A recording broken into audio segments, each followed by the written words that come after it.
Hello everyone, Robert LaBelle here. Welcome to our basement recording studio.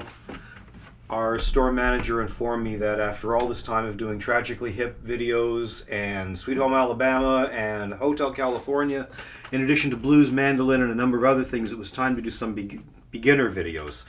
And I said, well, I'm not too sure what I do, and he said, well, I'm sure you'll think of something.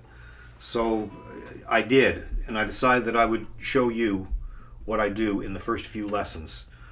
This is exactly what I would do with a beginner student. First of all, as far as holding the guitar goes, I rest it on my knee. Some people hold it like that. Even steel string players, this is not necessarily classical musicians or nylon string guitar. Holding it like that is not a horrible idea. It's actually pretty comfortable. This is considered Western style, holding it on your leg like this. The guitar's a bit farther away. When you do it like this, the fretboard is actually closer to you. So let comfort be your guide. And as far as guitar size goes, this is a Taylor 512, which is a grand concert, which is smaller than a dreadnought. Some people will find a dreadnought acoustic guitar too big. As far as electric guitar goes, all this is up to you. What I teach students in the first videos is basic fretboard. So I don't go into any theory or reading. My only objective is to have fun and enjoy playing. What I do is I show people the strings: 6th string, 5th, 4th, 3rd, 2nd, and 1st, or E, A, D, G, B, and E, low to high. Then I describe the frets, which are these. For your 1st fret, 2nd fret, 3rd fret, and I really don't go anywhere past that. I label your fingers, your index 1, 2, 3, and 4. And then I have chord diagrams, which are not as easy to see as this. The first chords I teach people, this is mostly teenagers, young adults, is an E minor, which is your 2nd finger on the 2nd fret, 5th string, and your 3rd finger on the 2nd fret, 4th string. I do this because these are block shapes. I generally will start off with these. By block shapes, I mean your fingers are together, your 2nd and 3rd fingers are reasonably strong, even for a beginner level, and my objective is to move between the two chord shapes. So I'm going from 2nd finger, 2nd fret, 5th string, 3rd finger, 2nd fret, 4th string, switching to an A sus2, your 2nd finger on the 4th string, 2nd fret, your 3rd finger on the 3rd string, 2nd fret. My objective is to move between those two chords. With your right hand, I'm holding the guitar pick, it's a nice purple pick, so you can see it, between my thumb and my index finger.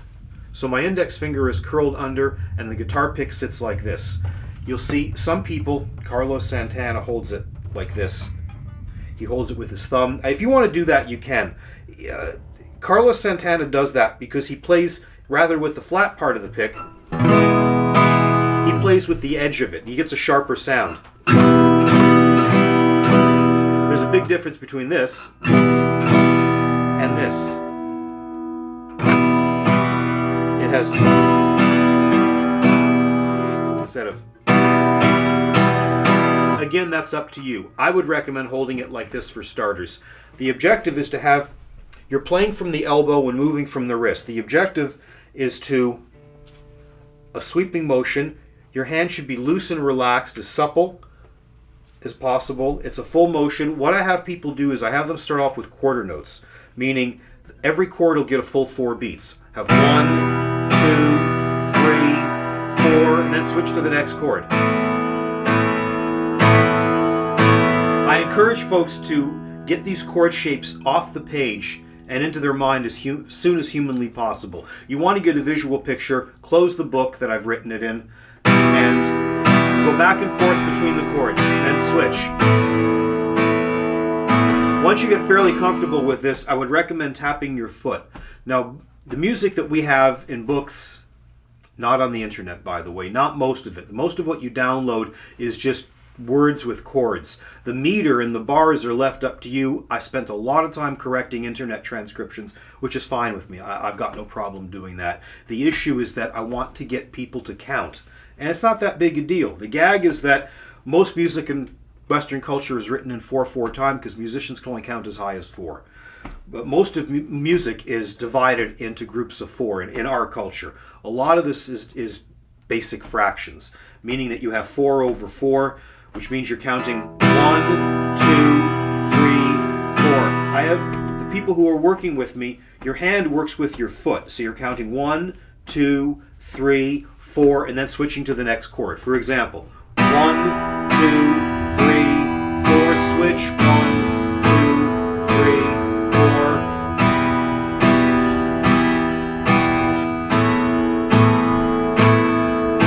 After these chords, I strongly recommend, from this block shape where your fingers are together, is moving your fingers apart, which is a little tougher than it might sound. My method to my madness is that I want to go between the chord shapes, because you're going to wind up using these shapes a lot. So you have 1, 2, 3, 4, and then switch to the next one. 2, 3, 4. Now I'm starting on an E minor. Again, your second finger is on the 5th string, 2nd fret, to get to what this next chord is, which is a G major 6. Your third finger goes from the 4th string, 2nd fret, up to the low E string, or the 6th string, 3rd fret. Point being is that you're anchoring this second finger on, so it's not moving. The point behind that is now you've memorized the E minor, the A sus, and you're about to memorize the G major 6 to a C major 7. So the G major 6, low 3rd finger, low E string, 3rd fret, 2nd finger, 5th string, 2nd fret. Move it down to the adjacent string. So now your 3rd finger is on the 5th string, 3rd fret, and your 2nd finger is on the 4th string, 2nd fret. Identical chord shapes, different strings. It's that simple. So you're doing 1, 2, 3, 4, tap your foot, 1, 2, 3, 4, switch, 1, 2, 3, 4, switch, 1, 2, 3, 4, switch.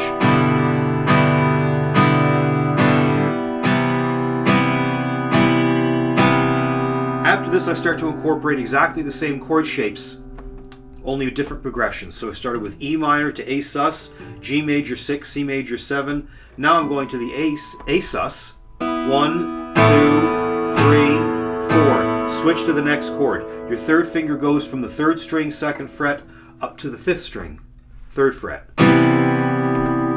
Point behind this, you keep that 2nd finger on. Why take it off and put it back on again? It's more work for you. 1. It also sustains that note. Rather than stopping it from ringing and starting it again, it makes it choppy. So you have 1, 2, 3, 4, C major 7, 1, 2, 3, 4, G major 6, 1, 2, 3, 4, C major 7, 1, 2, 3, 4, A sus, 2, 3, switch, G major 6,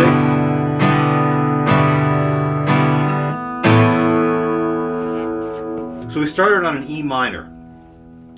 The difference between an E minor, a darker sounding chord, compared to a major, is that you're putting your index finger on the 3rd string, 1st fret. So you've got a minor, put the index finger down, 3rd string, 1st fret to give you a major.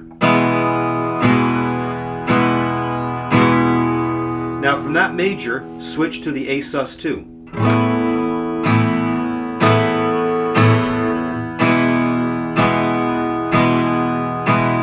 Fairly mechanical. Now as far as this end goes, this is the fun part. What you want to do when you're strumming, and this is tough to see when I'm sitting like this, when you're strumming, you want this pick, rather than digging into the strings, and this is a fairly heavy guitar pick, I recommend using a light gauge one. You want that pick to give, meaning that you don't want to have a tight grip on it, thus getting a, you want nice, let it glide evenly so that when you play it, see how it's giving? Instead of, which what a lot of people do. A lot of people do that because, for the beginners, when you're playing, the pick is moving in your hand. It's impossible to avoid it. You're going to have to gain control over that. That's just time and practice. But it's worth it. It's actually really worth it because this is your technique. The science of sound. Now everyone's going to do this differently. No two people are going to do it alike. That's what makes music so unique. So once you do that, you come up with your own way of doing it. I would highly recommend listening to really good rock rhythm players. Pete Townshend's a great example, as is Keith Richard, Mick Taylor, a lot of the Jimmy Page, where he's the soul guitarist in Led Zeppelin, where he has rhythm guitar parts stacked one on top of another. Thank You, Tangerine, Babe, I'm Gonna Leave You, Over the Hills and Far Away, oh goodness, what else? Brawny Ara Stomp. Things where the acoustic guitar, the strumming is prominent in front and center in the mix. They're great rhythm players. Point being is that you're going to come up with your own way of doing this. Again, let the pick glide over the strings. Now, what you want to do, and this is tough, is get the reverse. This is called the upbeat, where you have down, up, down, up. So you want, and this is very elusive, it's tough to show in a video, you want the pick to give very lightly. Now when you do this, the pick is going to do that. Adjust it, and go back and do it again. You want that pick to glide evenly and smoothly over the strings. The smoother the better.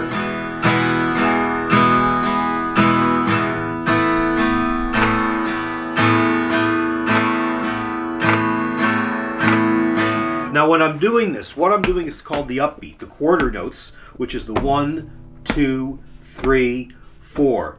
Your pick is going to work with your foot. You're going to be playing 1, 2, 3, 4. When your foot is up, you're playing what's called the upbeat. Now there's different ways of dividing this. Again, most music is all numbers. It's all math.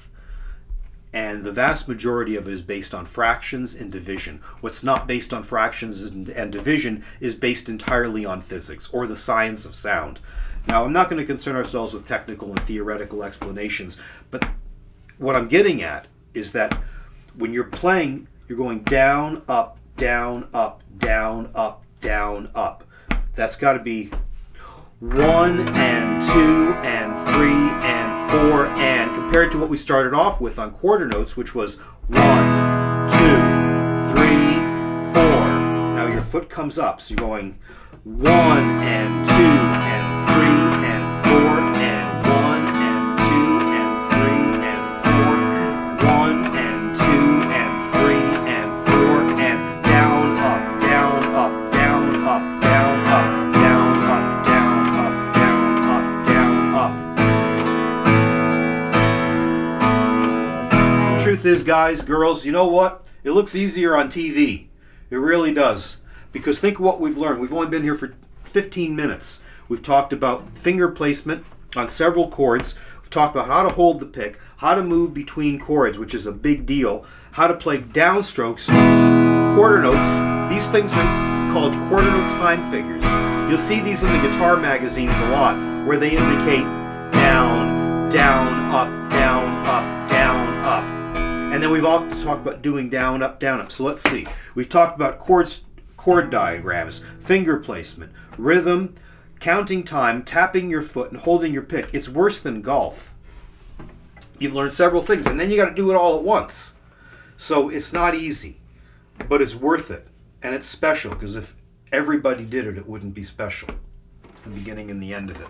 So anyway, thank you for joining us. We were going to follow up with more videos very soon.